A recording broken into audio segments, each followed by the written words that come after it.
Well, it's another party on Fifth Ave tonight thanks to Chris Kunitz's double overtime goal against the Ottawa Senators in Game 7, and all I can say is I don't think I've ever sweat that much in a game that I wasn't participating in.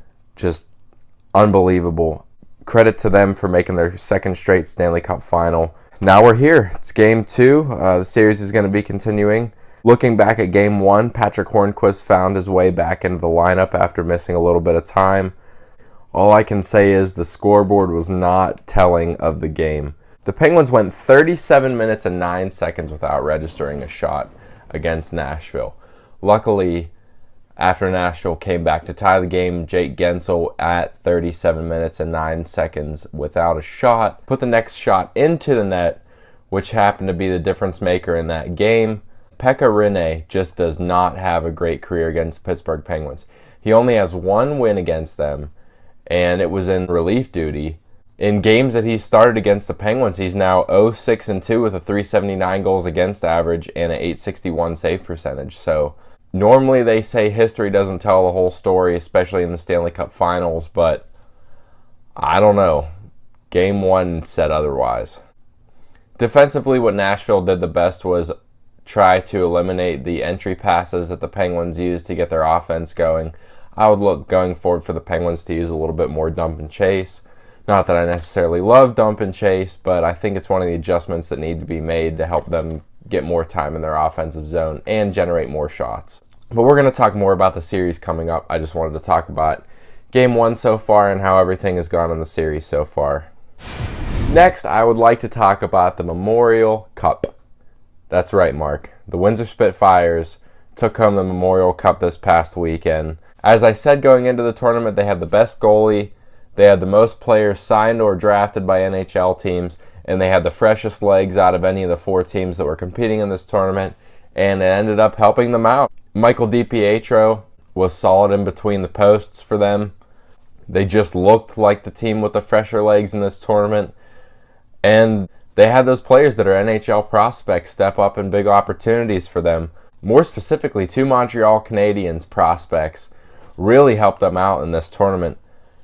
First off, I want to talk about left winger Jeremiah Addison. He was drafted in the 7th round by the Montreal Canadiens in the 2015 NHL draft. Addison contributed 5 goals and an assist in their 4 games in the Memorial Cup. He also had a hat trick against the Erie Otters, so definitely was a key player for them. Also, Mikhail Sergachev, who was drafted 9th overall by the Canadiens in last year's NHL draft. He was definitely the best defenseman in that 4-game stretch for the Spitfires, contributing 1 goal, 3 assists, and a +3 rating. Those 2 guys definitely helped the team win the Memorial Cup. Once again, just congratulations to them. Going into that tournament, they were the team that I predicted to take it all, and they ended up finishing it off, so props to them. Now I just want to talk real quick about the NBA Finals. More importantly, one headline that was being talked about yesterday. I'm going to read a quote from NBA analyst Jeff Van Gundy and what he had to say about the Warriors. I see nothing preventing them from going to 8 to 10 straight finals. Really? Come on. First, I want to look at it this way. If the Thunder had KD this year, they would probably be the Western Conference team playing in the NBA Finals. Small forward was the Achilles heel position for their team. If they had a quality small forward playing for them, that's why I was really hoping they were going to be players for Paul George at the trade deadline.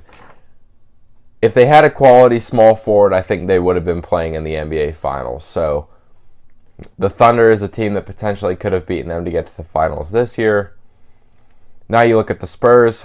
They had the Warriors' number until Zaza Pachulia unintentionally took Kawhi Leonard out of the series, and then it was all Warriors from there. I say unintentionally like that because Pachulia is just a guy that has a history of making some nasty plays. I remember one play from earlier in the season whenever he hit Russell Westbrook down to the floor whenever they were playing the Thunder.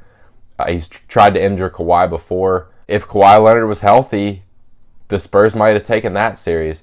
Then you also look at the Rockets, who also have a pretty good team. I mean, there's other good teams in the West. Saying 8 to 10 years, given that they've already gone to 3 straight, that gives them another 5 to 7 years that he thinks they will be going back to the finals. Let's look at it from another perspective. Look at their payroll. You have Steph Curry who's playing in the last year of his contract, only made $12.1 million this season, and he's only made about that for the last few years of his contract. I would imagine he's going to make more money in his next contract. Now you look at Kevin Durant, only has a player option for next year left on his contract. They have 9 guys on the team right now that are playing in the last year of their deals. Klay Thompson, I believe he only has another 2 years left on his deal.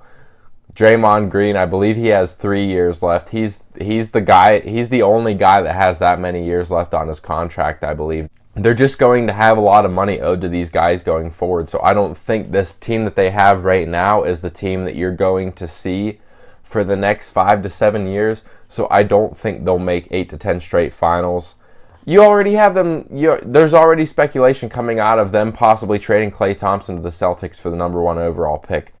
I don't see that. But that's all I wanted to talk about with the NBA Finals right now. I'll obviously talk more about the finals next week as they will already be in progress.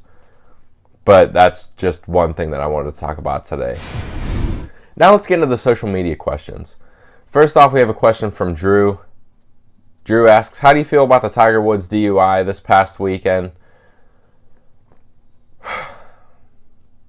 I'm a big believer that the way that you go about things in life and the way that you treat people ends up coming back to you in some form, positively or negatively. In Tiger Woods' case, I've never heard great stories about this guy. I've never seen great stories about this guy. He's a guy that, playing in golf tournaments before, he has not had a lot of interaction with fans.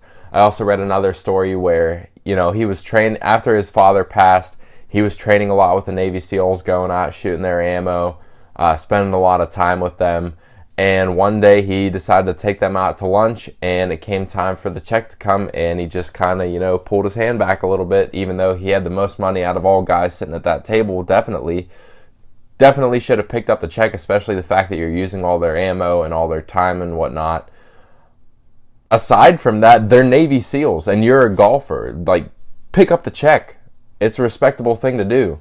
So I would almost feel bad for him if I didn't hear such terrible things about him as a person, because he really had the sport of golf in his hands, and it's just slipped through his fingers over the past few years. He can't even stay healthy enough to play in tournaments anymore. So I would like to say I feel bad for him, but in a way, I think now it's coming full circle. Our next question comes from Mark, and Mark asks, do you believe things like the rally catfish or similar ideas can give a team momentum? I don't know if it gives them momentum per se, but you have to think about the timing of things.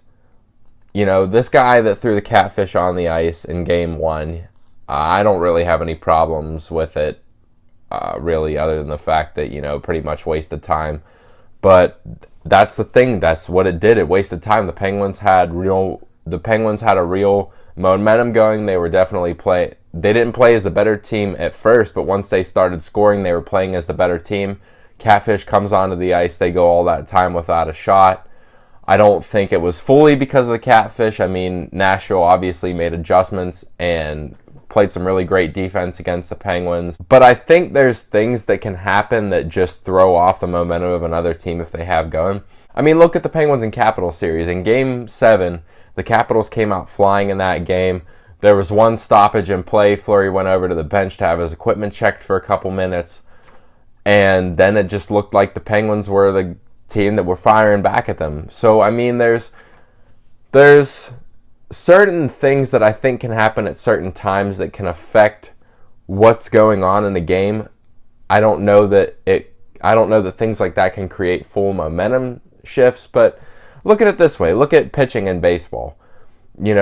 Pitchers don't want a lot of downtime in between the time that they're on the mound, because they spend the beginning of the game getting their arm warmed up and everything. They just try to keep themselves loose and keep their arm warmed up for the duration of the game. That's why if there's a long rain delay, chances are that pitcher's not coming back out to pitch at the end of the rain delay. If a team's in rhythm, they got everything going for them, and something happens to just put a halt to that for a couple minutes, I do think it can have an effect on it. That being said, I don't think throwing a catfish on the ice is going to bring the Stanley Cup to Nashville. It's going to take more than that. Our next question comes from Jared, and Jared asks, Do you think getting marginally outshot will catch up to the Pens, and do you think they can keep scoring so efficiently? Well, they can't afford to have another long shotless streak like that, that's for certain. It'll definitely come back to bite them.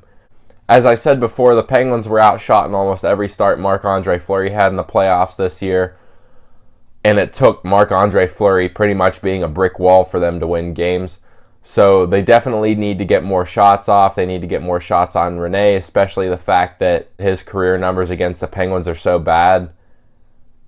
But I also don't think they're going to shoot that well. I mean, I don't think their shooting percentage is going to be that high.